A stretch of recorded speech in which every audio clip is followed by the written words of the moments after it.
Hey guys, welcome to my channel. My name is Valentine Lister, and this is my series on the minor arcana for the suit of cups. And for today, we are going to cover the Six of Cups. And so what am I going to get into for this video? I'm going to tell you all about the secret hidden symbolism in the card that most people don't know about. I'm going to tell you which major arcana cards rule this minor arcana card, which I think is super exciting. I'm going to tie in the astrology of the card because that actually will tell you a lot about what this card actually means and make it go from like super vague, like you kind of know what it means, but you kind of don't, to really having a solid understanding of this card. We are going to go into the upright and the reversed meanings and, you know, any other info about this card that I think you need to know about. Also, I wanted to make a quick announcement for you guys because I want to make sure you get this free resource if you're interested in it. I don't want you to not know about it. So that is my tarot and astrology cheat sheet. If you're interested in the tarot and astrology, which cards go with which like zodiac signs and elements, you're interested in having that all written down so you can look it up super quick. I have that as a resource for you. And I've already gotten some great feedback on that. You can snag that down in the description box below underneath the timestamps and get it as a thank you for joining my awesome mailing list. All right, so let's get into the Six of Cups. Okay, the Six of Cups, this beautiful card. I just want to introduce you to it. I gave it a little nickname to help you remember the card, and my nickname for this card is Wishing for the Past When You Felt Happy. Okay, and I'm going to get right into the major arcana rulers of this card, which ties into the astrology of this card. And I go more into that into my tarot and astrology video. So I will link that up here and then in the description below, just so you have that if you want to go look at that after this video. But basically, the astrology for the card and the rulers of the card, you can think about like this. So we have the god or goddess, like of a planet in astrology, wearing the zodiac sign costume of the other card, right? Or the like a zodiac is a costume. It's like a persona, right, that this planet puts on. And so for the Six of Cups, we have the planet, the sun, represented by the sun card, pretty easy for you guys, in the zodiac sign of Scorpio, represented by the death card, which is pretty easy to remember in and of itself. Right, so we have the sun in Scorpio, sun wearing the zodiac sign of Scorpio, and the minor arcana card represents what that actually looks like, because you're like, all well and good, right? And in a fantasy, it's great. We can come up with lots of fantasies of what the sun in Scorpio would look like, but what is that actually going to mean for you in your everyday life, especially if you pull the Six of Cups? So we're going to get more into that when we get into the next part, the hidden symbolism. But I just wanted to mention really quickly for all of my astrology people, the people who do follow are astrologists or follow along with the decans, the Six of Cups is associated with the second decan of Scorpio.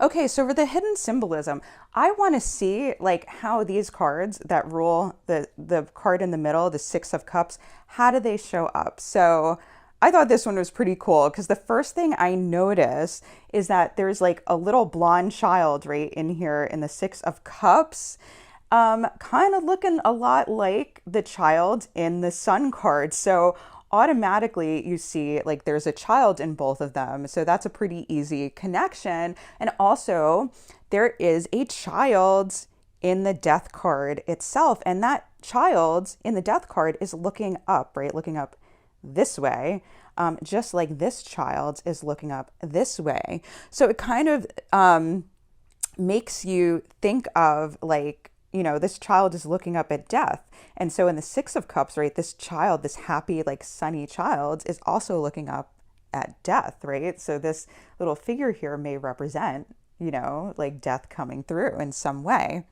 And so we have a clue besides that, just the way the child is looking and that there's a child, is that we have this white flower, and this white flower represents the 5-pointed star of Mars from the death card that we have right here. If you guys remember, when I went through the death card, this flag represents Mars, right? Mars coming in, because the traditional ruler of Scorpio was Mars in the past. It was not Pluto as in modern astrology. And these cards go in the past rulers. Some people associate them with the modern ones, but I actually don't, because I'm studying Hellenistic traditional astrology, and I've come to fall in love with the traditional rulers, which I'll talk about in the future. But for now, this Scorpio guy, right, this death guy, is bringing in the flag of Mars, death, destruction, the god of war, right, and taking over the era of Pisces. The era of Pisces was over, if you remember, from the death card. Let me focus in more on this card here to take out the distractions here. But, it also brings to light too that most of the time, like, we're not realizing that, life is temporary. A lot of us, all of the time, like, we forget and we act as if we think we're never going to die. But, like, it's 100% chance that you will, right? So it's freaking time to stop and smell the roses and cherish the time that we have. So the next thing I noticed is that one of the flowers, right, we have 4 flowers in the front here. One of them is drooping. So it's either looking toward the child or dying. And the reason I say looking towards the child is because if you remember from the sun card, these 4 sunflowers in the card, they represented the 4 elements, and they were looking towards the child to grow and not towards the sun, which was super cool. So in this, we don't have like the flowers necessarily leaning towards the child, maybe this one over here, but we have one drooping, right? So, and then I'm like, why is this one drooping? Because nothing that's like put into these cards is by accident. And then I realized, like, if you guys look, right, we have this king who died, and we have this flower drooping over here. So this flower in particular, taking that as this represents the season of death, right? There's the 4 elements which represent the 4 seasons. And one of those seasons is death, or you could think of it as winter as well. And then the theme of winter and death goes on, right? Because you realize, like, that these flowers, all of these white flowers in here, have just been cut, right? And they're so beautiful. And we look at a bouquet and we're like, oh, this is amazing.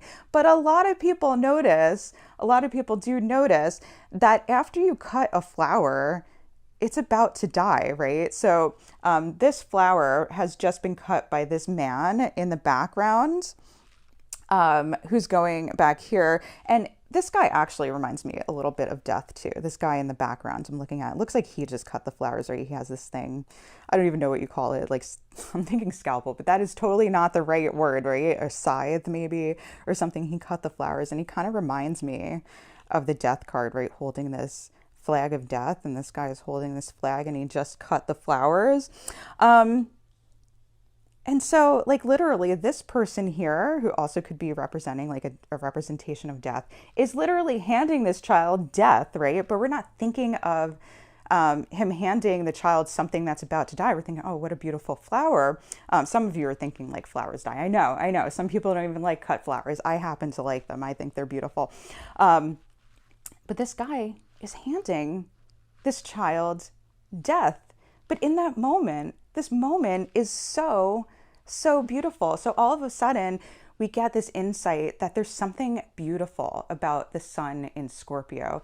There's something beautiful about like this cycle of life and death, and that, you know, we start to see the beauty and we start to appreciate the life, the bright, sunny life in this flower, because it is going to end. It is going to die, and it's only going to be there temporarily. And this beauty of this flower is impermanent. And again, going back to like the sun in Scorpio, this is very much the sun in Scorpio, in that they're going to take in as much life as possible and really deeply live life intensely and to the best of their ability, be able to experience and be present and really uncover like the deep dark mysteries of life, because they want to get every experience that they can before life ends. And so with Scorpio, we have this sense of, like, again, they know that life is going to end,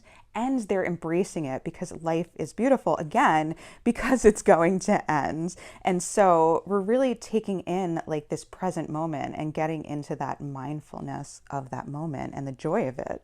And just another thing though, like, so we also talked about this card, the nickname of getting, like, you know, stuck in the past or remembering the past when we felt happy.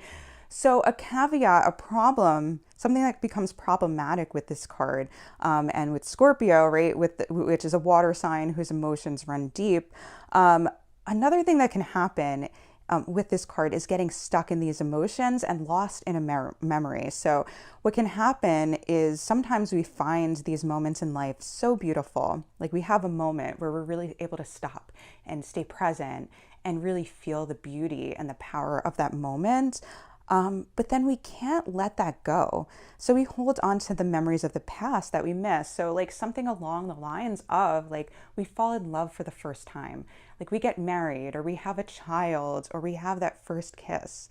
And we are able, right, in that moment to relish in that moment.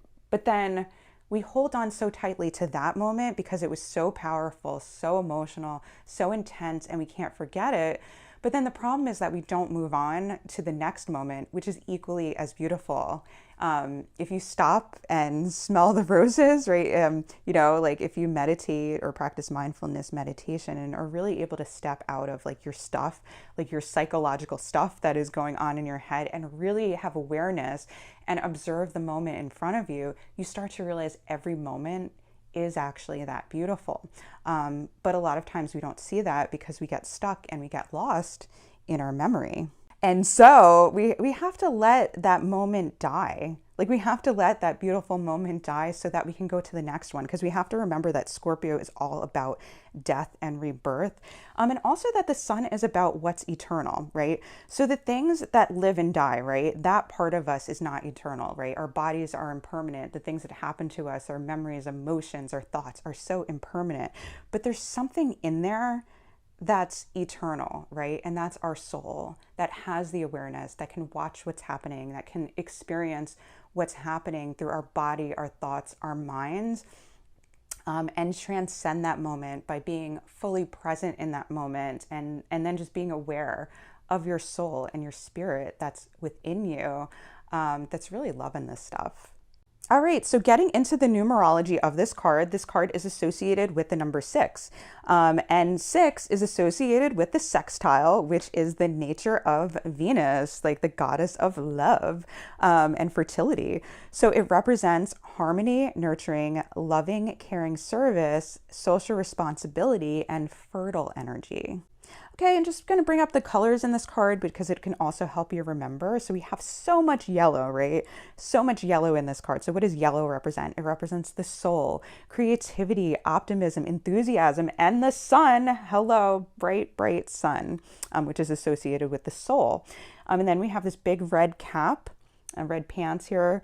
And red represents desire, passion, vitality, and courage, right? So this person is also handing, right, this desire of feeling the beauty in life, right? And then purity, we have the purity of these white flowers. And white represents purity, wholeness, and protection. Then we have green in the leaves, and green represents healing, growth, fertility, and prosperity. Then we do have a good amount of gray in this card. Gray represents like the mixing of black and white and wisdom. And then we have a lot of blue, beautiful light blue color. And light blue is this really compassionate color, and it also represents like purity, serenity, mental clarity. All right, getting into the upright meaning of the card. So this card is really a sweet card. If it comes out upright, it means that there are sweet, nostalgic, sentimental moments being created. So events that are occurring right now that you'll appreciate for years to come. They won't last, right? Like we mentioned, so appreciate them. So on a day, like for an example, example of what this means in real life. I got this card and I put it in my tarot journal, and I'll link my tarot journal because I recommend doing it, okay? And I'll tell you why. So this was my experience, what I learned about the card. So on the day I got this card, I took my kids to the neighborhood community pool that I had swam in growing up, and they had a great day. So they were swimming in like the pool in my neighborhood that I had always swam in, and I watched them make these memories. And then later I made a dinner that we all liked, which is a real feat with 3 girls, right? Who hate everything that I make and just want to eat rice and bread, but sometimes they like my dinner, okay? So we all like the dinner. And then after the dinner, my daughter asked me to bring her out to ride her bike because she wanted to practice and she wanted to be able to ride without training wheels. She's like, I got to practice because I got to get off training wheels by, I don't know, by the time she's 9, I don't know, she's 7. She said something along those lines. And so childhood memories were brought up for me, and new ones that I'll treasure forever were being created. So as I'm watching her on this bike, it was a beautiful day. I'm watching my daughter ride this bike and I'm going, this is such a beautiful moment. This is a moment that I will remember forever. And I just remember to be able to stay in the moment, really appreciate it, have gratitude, and be present with it. And yeah, I did cherish that moment, and I did enjoy like those moments, creating those childhood memories with my kids, and I'm very grateful for it. And so that's like the energy, the type of energy. So you may not have kids, but you may have other things like memories where you're like, this is the best moment ever. And you're able to stop and really appreciate it and allow if you get this card up right, allow yourself, give yourself permission to really embrace the moment and be present with it, because it is a call to do that. Okay, so the reverse meaning of this card, if this card comes out reversed, it means that the energy is being blocked or avoided. So, I mean, it's still a positive card, but this may mean having more difficulty appreciating that present moment, because it really sucks. Like the moment sucks. It's not pleasant, right? It's one of those experiences that you don't necessarily want to have, but you know that if you rise up to meet it and deal with it with courage, it will be worth it. And you'll be glad you did the hard thing in the future. So again, this came up for my tarot journal. It came out reversed. And when it came out reversed that day, I had to deal with a family crisis head on and get help. It was really hard to do. I didn't want to deal with it. But looking back on it, I am so glad that I just jumped in and dealt with it and that I was present with it, because I was able to find a resolution to that problem. And like, I would be stuck in that crisis still if I hadn't stayed present with it, stayed with the difficulty of that moment, and really embraced the difficulty, embraced my emotions, embraced that it was hard, and still met that moment with all that I had, in being able to handle it and deal with it. And also knowing and telling myself, having that sunny confidence, telling myself that I can deal with it, because that is very much true. And that's very much true for you, whether you believe that or not.